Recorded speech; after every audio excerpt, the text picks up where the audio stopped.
Bueno, ya comienzan a conectarse nuestros buenos amigos aquí a través de mi Facebook Live de todos los lunes, específicamente hoy, lunes 7 de abril del año 2025, acá desde la cava de Vaca Brava, en Caguas, DR. Estamos transmitiendo en vivo para nuestros buenos amigos nuestro segmento de los lunes, La Última Frontera, en esa línea precisamente imaginaria de lo que está más allá de lo aparente y de las cosas que se experimentan o suceden y que pocas veces se trata en los medios de noticias oficiales, tanto en Puerto Rico como a nivel internacional y nacional. Gracias, mis amigos, una vez más, por conectarse con nosotros acá desde Vaca Brava. Aquí en la cava lo pasamos muy bien, acá obviamente con la bandera de Puerto Rico, apoyando siempre, ¿no?, lo nuestro sobre todas las cosas. Así que un abrazo a todos ustedes. Bueno, la temática de hoy es bien interesante, queremos que estén atentos a lo que vamos a desarrollar en los temas a discusión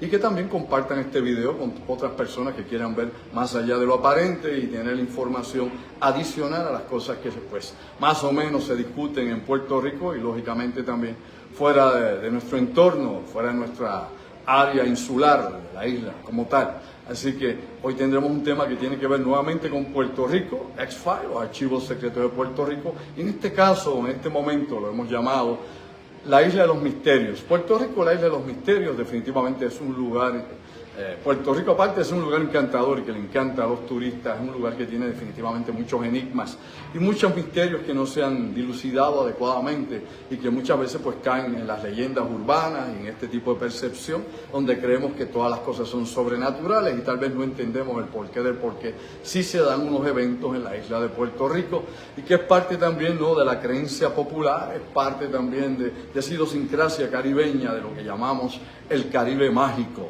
un tema que es muy discutido en los antropólogos sociales que estudian las culturas y sociedades del Caribe, inclusive Centro y Suramérica, donde hay zonas donde hay una serie de ideas, ¿no?, que permean por siglos, es parte de la formación de la tradición misma de los pueblos, de la etnia de estos grupos, y Puerto Rico, como todos entendemos, es la fusión de muchos pueblos, es decir, se han integrado muchos pueblos, costumbres, genética, de todo, tradición, etcétera, etcétera. Es parte de la cultura nuestra y nuestra sociedad. Pero también hay esa otra cara, ese otro ángulo de la discusión sobre eventos que siempre permanecen ahí en el interrogante o que siempre se tratan de lejos, ¿no?, como si fueran tal vez, como usted tratar un tema leproso, en el sentido de que es mejor no traerlo y exponerlo de forma inteligente o con las secuencias que pueda haber del entendimiento de un evento que haya acontecido en Puerto Rico que podría tal vez cambiar el orden establecido de cómo se explican las cosas en la isla o cómo se entiende la realidad aquí en Puerto Rico. Para no confundir mucho, ¿no?, la opinión de lo que pueda haber sobre este tipo de discusión en particular, pues quiero traer directamente a lo que vamos. Puerto Rico siempre ha tenido, ¿no?, ¿qué diría yo? Es como una cantera de cosas que suceden continuamente. En el ámbito de lo paranormal, ¿no?, en el ámbito de lo que algunos llaman sobrenatural y obviamente eventos que han quedado ahí en el misterio, desde conspiraciones, desde el punto de vista militar, experimentos y otros eventos, hasta este tipo de apariciones marianas, como pasó, por ejemplo, allá en Sabana Grande, en la década de los años 50, o ocurrió en Naranjito, en la década de los años 90, o en otras partes de la isla, inclusive en Bayamón. O sea, aquí se han dado eventos de esa naturaleza. También existen grandes historias y misterios, obviamente, como la de Montaña Santa, donde nos describen que la Virgen alegadamente vivió por años allí en Montaña Santa, de acuerdo, ¿no?, a la gente que vivió en aquel sector y cómo lo interpretaba el jíbaro de la región. Esto siempre ha sido un tópico, como diríamos nosotros, ajeno a la Iglesia y anatema de la Iglesia Católica, porque no tratan de darle tal vez la importancia o la profundidad de los eventos que se dieron en Montaña Santa, porque hay muchas cosas comprometidas en esto, inclusive hasta la política mismo del país. Todas estas cosas son parte de los misterios que están ahí, que han seguido, han continuado por décadas y décadas, y que al día de hoy pues no se han resuelto, por decirle de esa manera, no se ha podido llegar, ¿no?, a una conclusión, o por lo menos tener información que sea verídica, que se pueda confirmar, ¿no?, que se pueda demostrar. Pues bien, Aquí tenemos una gama de eventos interesantísimos. Yo he hablado aquí anteriormente el arraigo que ha habido en Puerto Rico, por ejemplo, del espiritismo cartesiano, de los centros espíritas que había en la isla desde el siglo XIX hasta la actualidad. Todavía permanecen algunos de estos, como el de Mayagüez, como el de Cabo Rojo, que son centros espíritas que llevan cientos de años laborando, y de la misma forma la Casa de las Almas allá en Santurce. Lugares que han trascendido el tiempo y el espacio y que todavía reúnen personas que creen obviamente en esta filosofía espírita y en la práctica del espiritismo cartesiano. Es decir, algunos le llaman espiritismo científico, otros le llaman filosofía espírita moral, obviamente, donde pues se estudia el comportamiento del ser humano aquí, más que lo que hacen los espíritus, más bien lo que hacen los vivos. Pero bueno, todo eso es parte de todo ese pool, de toda esa transición, de todo ese pasado histórico de Puerto Rico. Pero todo eso le podemos añadir un sinnúmero de fenómenos y eventos que han acontecido durante el siglo XX y específicamente, diríamos nosotros, en la última cuarta parte, el último cuarto del siglo XX hasta la actualidad, que es lo que más se ha reforzado en Puerto Rico referente, ¿no?, a las apariciones de los ovnis en Puerto Rico, criaturas fantásticas, ¿no?, todo ese zoológico mágico que hay en Puerto Rico de criaturas que se alegan que han aparecido en Puerto Rico, y a todo esto también le podríamos añadir una serie de eventos que acontecieron tanto en la zona de Yunque como en otros sectores de Puerto Rico, que va desde el monte del estado hasta regiones o zonas como Laja, Cabo Rojo, etcétera, etcétera. Todo eso es parte, ¿no?, de esa visión de 100 por 35 de un mundo mágico. Ahora bien, quiero hablar un poco más allá, ¿no?, de lo que había antes de toda esa información que se ha ido desplegando en las últimas décadas. Me explico. Más allá de todo esto que hemos vivido, los que tenemos algunas canas y de que se ha experimentado en el medio, obviamente, tradicional de Puerto Rico. Y son los enigmas del pasado en Puerto Rico. Enigmas que todavía ni la arqueología ni la historia han podido, ¿no?, resolver. Son cosas que están ahí y que inclusive muchos de los arqueólogos, amigos míos, muchos de ellos, otros compañeros de trabajo, otros colegas que hemos estado en algún momento trabajando en la universidad y compartiendo, ¿no?, en la misma facultad, pues hemos discutido por mucho tiempo, ¿no?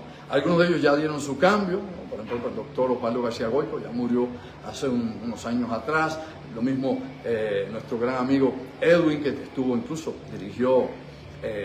dirigió el departamento acá de ciencia forense, y ya pues Edwin Crespo no está con nosotros tampoco, otros que se ha ido, y muchos otros que con el tiempo pues han cambiado, el doctor Buitrago, por ejemplo, de la Universidad de Puerto Rico, y tantos otros que compartimos hace muchos años con ellos y mucho tiempo durante nuestra formación educativa y luego profesional. Ahora bien, aquí lo importante es que siguen ocurriendo definitivamente hallazgos que no encajan con la teoría histórica en Puerto Rico de la época prehispánica, o inclusive lo que los mismos conquistadores han dejado, ¿no?, a través del tiempo. Es decir, las crónicas de las Indias, las crónicas que podemos tener tanto de las cartas de Colón como obviamente Ponce de León cuando tomó la isla y comenzó obviamente allá en Caparra, lo que se llama el primer lugar, obviamente el primer asentamiento español allá en Caparra, lo que hoy en día es Villa Caparra, y cómo luego más adelante se llega a la isla de San Juan y luego al área de San Germán, etcétera, etcétera. Pero bueno, hay una serie de cosas que todavía están ahí en ese enigma, ¿no?, en la noche de la historia, que no se ha podido explicar muy bien. Podríamos comenzar hablando del Parque Ceremonial Indígena de Caguana, allá en Utuado, que actualmente hay una nueva investigación sobre esto, ¿no? Por ejemplo, se están haciendo unas nuevas excavaciones allí en Caguana, para los amigos que no están bien al tanto de que creen que ya en la época de Ricardo Alegría se terminó todo esto, en la época de Rose y todos estos investigadores que vinieron de Estados Unidos a investigar y a saquear piezas arqueológicas de allá de Caguana, ¿no? Todavía se están haciendo excavaciones. Y en estos momentos, un amigo nuestro, Reniel, ¿no?, el arqueólogo, está en estos momentos, Reniel Rodríguez, trabajando allí precisamente en Caguana, haciendo nuevas pruebas, nuevos sondeos, nuevos pozos, para ver qué otra evidencia arqueológica surge.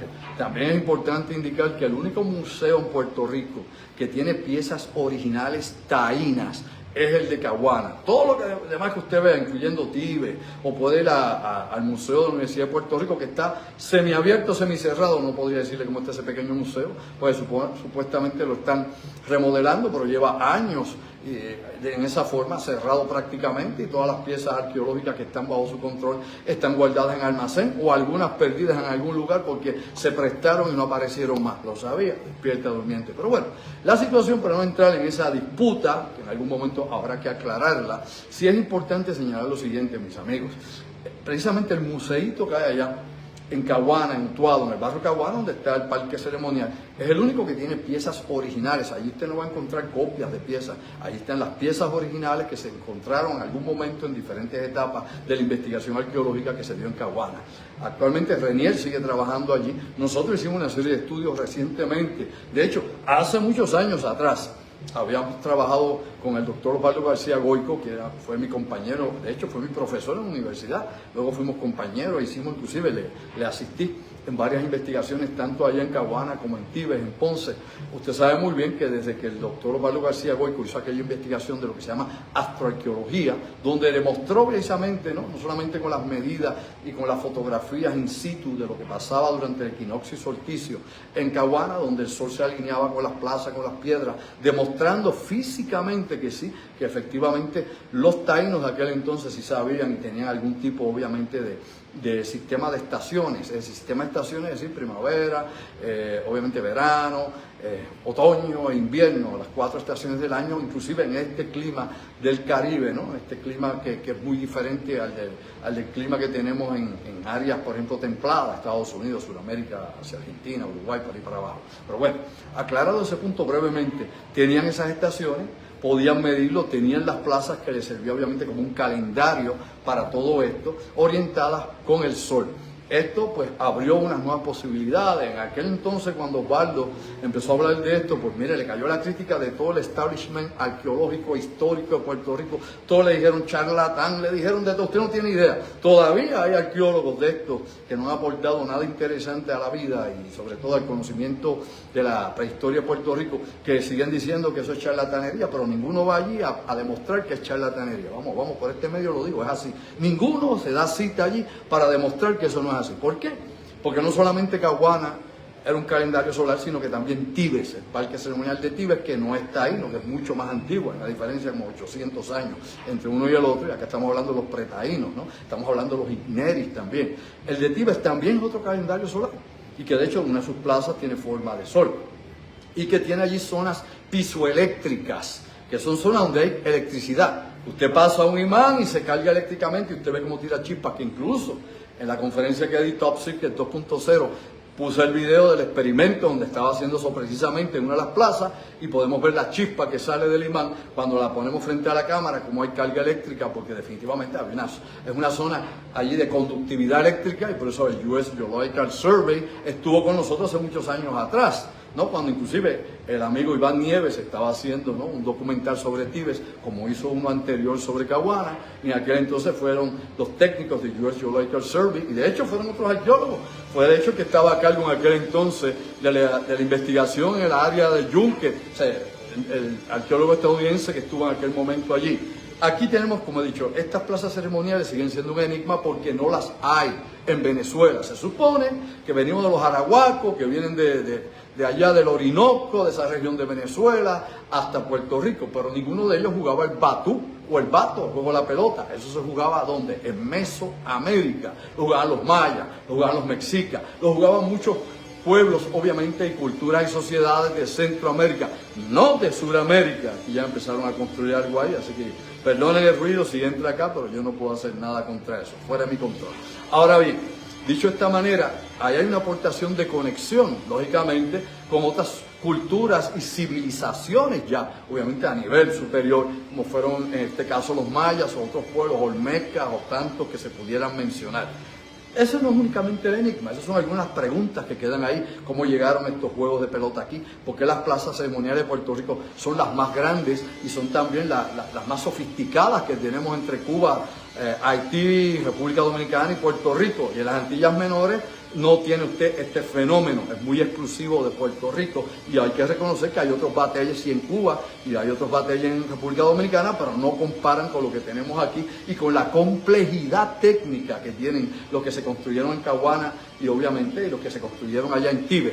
Hay otros más, y esto lo he explicado anteriormente, incluso en nuestra conferencia, Hemos demostrado, por ejemplo, cómo en la represa que se hizo allá cerca de Tibes, que tiene allí una enorme represa que construyó el Cuerpo de Ingenieros del Ejército de los Estados Unidos, ¿no? Para que el río Portugués se pudiera retener el agua, para que no inundara Ponce, entre comillas, y que realmente tiene uso militar. Sí, señor, y eso lo demostramos en la última conferencia con las operaciones militares que se hacían allí, demostrando las lanchas, los soldados, todo el que estaba allí en entrenamiento, tanto de la Reserva como de la Guardia Nacional, entre otras unidades que van a entrenar a esa represa, a ese lago, donde no permiten a nadie pescar, ni a nadie nadar, ni a nadie estar en un kayak, ni permiten a nadie pasear por allí, porque es para uso militar. Despierta durmiente y sepa de qué se habla.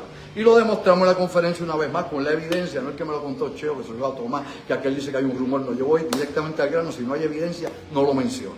Esa es nuestra diferencia entre esas cosas y lo que otros especulan. Mostramos la evidencia para despertar a los durmientes. Pues bien, los que estuvieron en la conferencia pudieron ver la operación, pudieron ver todo. Y aquí hemos señalado, y esto obviamente hay varios testigos de esto, desde ingenieros hasta arqueólogos puertorriqueños, que han obviamente reclamado al gobierno de los Estados Unidos, específicamente al Cuerpo de Ingenieros de los Estados Unidos.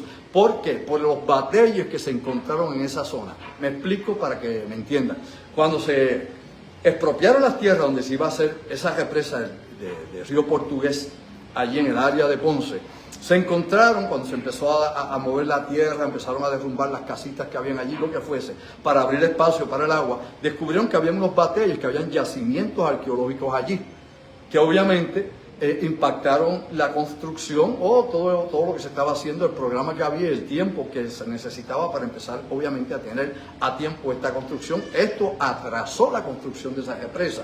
Pero aquí hemos mencionado, y lo digo por enésima vez, no se permitió el trabajo por ejemplo, no se permitió introducirse allí a Instituto de Cultura Puertorriqueña, que ya casi iba a desaparecer, pero en aquel momento histórico no se permitió al Instituto, obviamente, el Instituto, obviamente, a que interviniese allí. Obviamente hay cultura puertorriqueña, que recuerde que eso lo fundó el ilustre arqueólogo que mencionamos hace un rato acá, que es el padre básicamente del Instituto de Cultura en Puerto Rico, y que nos dio o nos permitió obviamente de alguna forma u otra poder captar o tomar información, no únicamente de la prehistoria, sino información constante del desarrollo social de Puerto Rico y sobre todo, ¿no?, toda esa tradición nuestra que ha quedado en el folclore.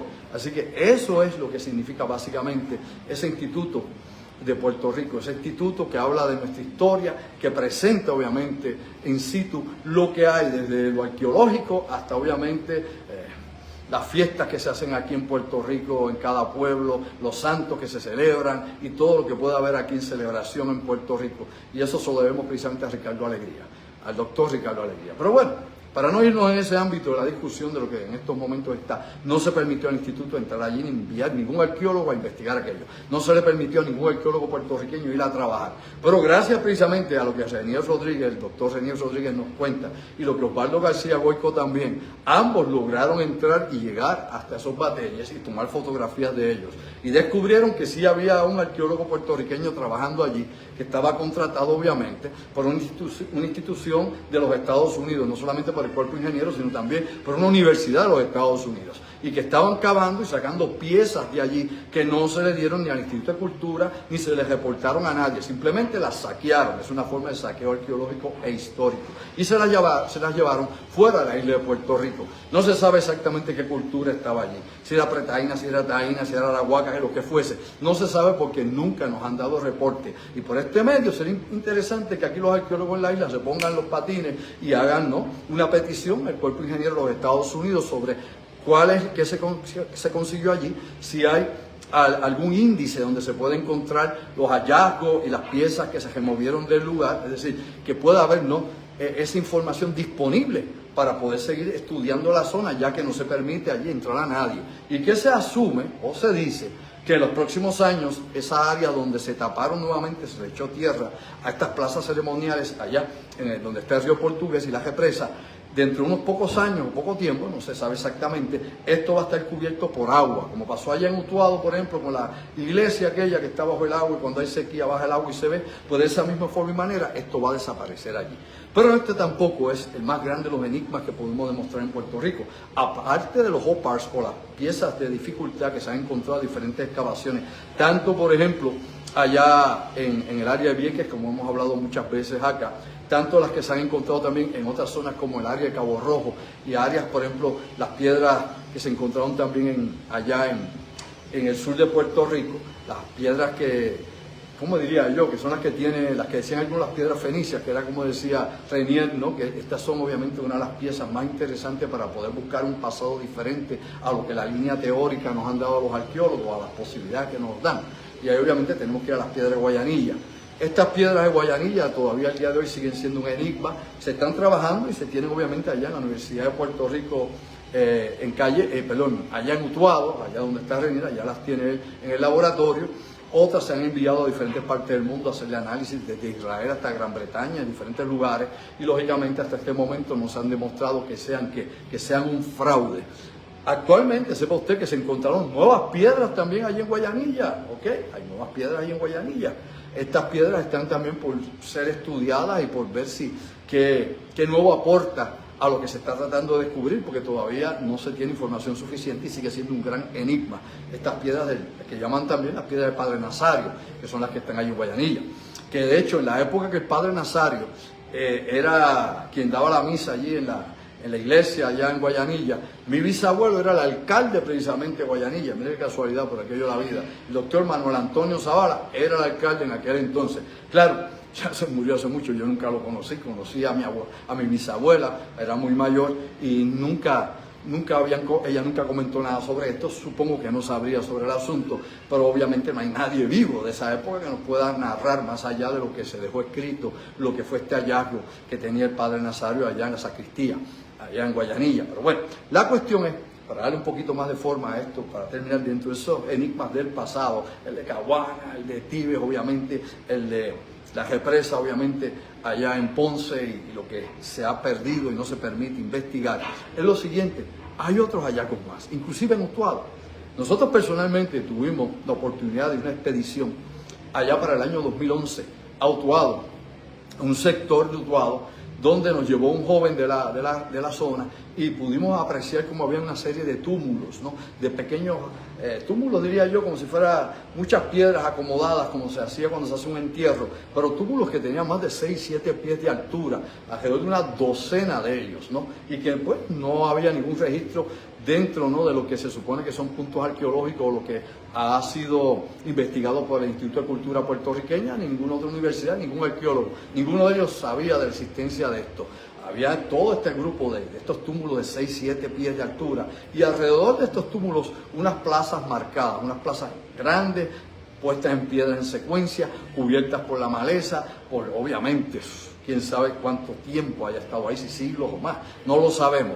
La realidad es que ese lugar tampoco se investigó. En aquel entonces hicimos un reporte, nuevamente hicimos un reporte para el Instituto de Cultura, pero no se designó a ningún arqueólogo ni a nadie investigar aquello allí, no les interesó. Aparentemente no había suficiente fondo o no les interesó. Algo similar, pero aún más extraordinario que estos túmulos que tampoco se han encontrado en Puerto Rico en ninguna excavación arqueológica. Pero no estamos hablando de fosos, por ejemplo, que se hacen donde los taínos o otros pueblos antecesores saladoides o los que fueran, tiraran, por ejemplo, tiraran los caracoles, tiraran los huesos, los animales que consumían, y eso es muchas veces lo que estudia un arqueólogo. Lo que estos pueblos desechaban sirve obviamente como herramienta para saber la dieta, la agricultura y todo lo que esta gente hacía. Pero bueno, esto no era eso, esto eran piedras, muchas piedras acomodadas, 6, 7 pies de altura. Al día de hoy, eso se ha quedado ahí, perdido en el tiempo, nadie le da seguimiento, a nadie le importa, pues ¿quién va a meterse en eso ahora? Pues obviamente, y si afecta como diríamos nosotros, la percepción o la idea que se tiene de la prehistoria en Puerto Rico, pues menos se va a hacer por cambiarla. Así que para no enredarnos mucho, déjalo ahí, déjalo tapadito, olvídate, lo mismo que hemos dicho de Tibes, donde pues cuando se hicieron las medidas del Geological Survey y otras que se habían hecho durante la época en que estuvo la Sociedad Guainía, que fueron los que primeramente comenzaron a excavar y a reconstruir el parque de Tibes en Ponce, se había ubicado bajo tierra, obviamente más o menos 6 pies bajo tierra o casi 2 metros bajo tierra, en el área de la Estrella del Sol, un objeto metálico que podría tener 3, 4 pies y que nunca se ha hecho un foso, un pozo para investigar, ¿no? Para poder sondear qué hay ahí. A nadie le ha interesado. y a ninguno de los que ha trabajado allí ha seguido obviamente esa línea, porque si rompe la idea o la teoría que ya se tiene, pues ahí tenemos un problema nuevamente, y eso es lo que no se quiere, evitar esos problemas. Así que a veces los nuevos hallazgos son problemáticos, y en este sentido lo son. Pero bueno, aparte de eso, tal vez lo más que me ha impresionado a mí, aparte de las plazas ceremoniales que hemos mencionado en este momento, o estos túmulos de piedra que hay allá en Utuado, en el monte, y esas otras plazas diferentes a las que hay en Caguana, que tampoco nadie ha investigado, es lo que hay en el área de Lajas. Me explico, para ir cerrando en estos enigmas que definitivamente nos tienen que poner a pensar más allá de lo aparente. Incluso todas estas cosas las presento yo en Top Secret 2.0. El que fue a esa conferencia vio todo esto que le estoy diciendo, lo vio todo. O sea, aquí yo no estoy diciendo algo que no, yo lo demuestro con prueba, evidencia, y los experimentos en el lugar y la gente haciendo el trabajo, para que vean que esto no es pajas mentales. Dicho de esa manera, para despertar a los durmientes, está el área de Lajas. En el área de Lajas, yo recuerdo hace ya muchos años, por allá por el 2007, mi amigo Aldo Acosta, que estaba a cargo, por ejemplo, trabajó en el Colegio de Mayagüez y luego lo transfirieron allá a Biología Marina, allá en Lajas. Estando allí trabajando, él estaba a cargo de las computadoras, a cargo del satélite, a cargo de todo eso. Y la información que le llegaba a él, quien la trabajaba. Él se comunica conmigo un día indicándome que un satélite había dado una serie de imágenes sumamente extrañas. Y pues bueno, yo me doy el viaje a Lajas como tantísimas veces he hecho, voy allá hasta Ciencias Marinas, voy allá a la isla Maguelle, allí lo pasan en una lanchita para pasar por lo menos como 30 metros de la playa, de la costa de Lajas hasta la islita que está ahí pegada, ¿no? Un callito ahí al lado, y pues nos dimos cita con él allí en el laboratorio, y él nos enseñó obviamente lo que el satélite había tomado, y era una serie de líneas rectas frente a la costa de un sector de Lajas, me explico, cerca de uno de los cayos de Lajas, y era una serie de figuras. Tal vez esto podría tener alrededor de unos 300 por 500, 500 pies por 300 pies, por darlo en esa medida. O sea que era obviamente una estructura grande, no era chiquita, no había nada comparativo aquí en Puerto Rico con esas dimensiones. Y se veía obviamente lo que era aparentemente la forma geométrica que había bajo el agua. Luego de eso, pues, tratamos de ver quiénes podían ir con nosotros a hacer este trabajo, y varios compañeros, inclusive pude conseguir todos los compañeros de la universidad, el doctor Fornavas y el doctor O'Neill, ambos me acompañaron a este trabajo, y nos fuimos obviamente a ver el lugar en una de las lanchas, y llevamos equipo a ver si podíamos hacer, aunque fuera allí por ejemplo snorkeling, porque esto es más o menos, ¿no? Más o menos unos 7, 8 pies de profundidad, así que no hay ningún problema. La cuestión fue que el día que fuimos a esa primera expedición, a sondear aquello, pues lo que había era, ¿no? El agua estaba sucia, estaba turbia, había habido lluvia durante toda esa semana y pues no se pudo. En la segunda ocasión que fuimos, ¿no? Nuevamente ese mismo grupo, buscando el lugar y a ver qué se veía bajo el agua, lo que encontramos fue una serie de líneas de burbujas, es decir, como si hubiera, ¿cómo diría yo? Espuma, pero que era recta, espumas que formaban, ¿no? Como si fueran los carriles de nadadores, ¿no? En las competencias olímpicas, en la piscina, eso. Y nos preguntábamos si lo que el satélite tal vez tomó fueron esas líneas que se veían en el agua. Ahora, la pregunta de rigor era, ¿y qué son esas líneas que se extendían frente a la costa? Obviamente, asimétricas, ¿cómo diría yo? Simétricas todas, porque todas tenían más o menos como 15 pies de distancia una de otra y eran rectas perfectas sobre el agua, que lo producía. Bueno, hablamos con uno de los biólogos marinos de allí para ver si nos podía dar explicación. Nos dijo que a veces cuando hay intercambio entre agua dulce y agua salada surge este tipo de fenómenos, pero que eso que estábamos viendo y que le llevamos en el video no era necesariamente la explicación o cómo es que se da este efecto, este fenómeno entre agua dulce y agua salada. Así que nunca supimos qué fue lo que produjo esas líneas, que eran alrededor de unas 9 líneas separadas por 15 pies una de otra, que hacían una serie de rectángulos frente a la costa de este lugar donde estábamos nosotros. Tal vez eso fue lo que vio el satélite, no estoy seguro, porque luego en la tercera expedición que fuimos no encontramos la estructura bajo el agua que aparecía en la fotografía del satélite, pero eso sí, encontramos una estructura en tierra. Me percaté que había algo extraño, obviamente, en la colina donde estaba ese callo, que parecía ser una muralla, que me recordaba mucho a las construcciones que habían allá en los Andes, en Sudamérica, entre los incas y otros pueblos, monchicas y otros pueblos más de esa región. Decidimos ese mismo día desembarcar en ese callo y ver qué había. Nos encontramos con un pescador que estaba allí. Yo le pregunto al pescador, bueno, mi amigo, esas piedras que están allá arriba, esa estructura que se ve, ¿qué es eso? ¿Alguien la construyó? Y el pescador me dice, bueno, desde que yo soy niño siempre la han llamado las piedras de los indios. ¿Por qué nadie sabe lo que es la piedra de los indios? Bueno, subimos, tuvimos que hacer mucho trabajo porque allí sube una hierba enorme, hay que ver cómo uno puede subir, logramos subir y efectivamente encontramos esa estructura que aparentaba ser una muralla, parecía una muralla. Empezamos a medir con la cinta métrica, empezaba obviamente desde pedazos pequeños que parece que se habían roto, ¿no? al inicio, y luego iba subiendo hasta llegar a 8 pies de altura esta muralla que se extendía. Luego obviamente seguía hacia arriba, cuesta arriba, y estaba la maleza, no nos permitía seguir.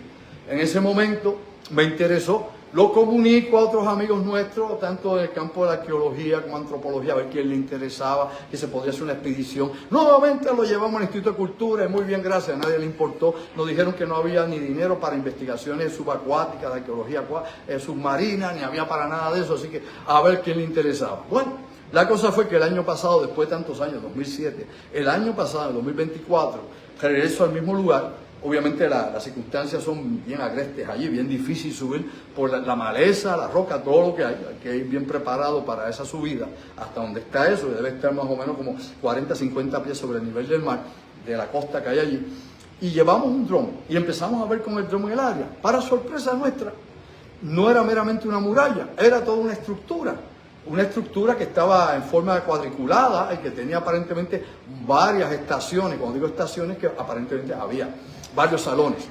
Y eso definitivamente rompe el esquema y le rompe la cabeza a cualquiera. Al más escéptico del mundo tiene que ir ahí a investigar y aprender lo que es realmente, o qué cosa es eso, porque nadie sabe. Lo he compartido con otros arqueólogos actualmente. Yo soy antropólogo, yo no soy arqueólogo. Los antropólogos cogemos cursos de arqueología, pero no somos arqueólogos. Hay antropólogos que se convierten en arqueólogos y ese es el camino. En el caso mío, pues es el área ambiental. Pero obviamente, muchos de mis colegas hemos hablado de esto y bueno, sí. Está pendiente una expedición física al lugar. Con el dron pudimos ver todo, pudimos darnos cuenta que la estructura, la muralla esta sube alrededor de unos 275 pies de largo, que tiene forma de L y que hay una estructura que parece un fortín.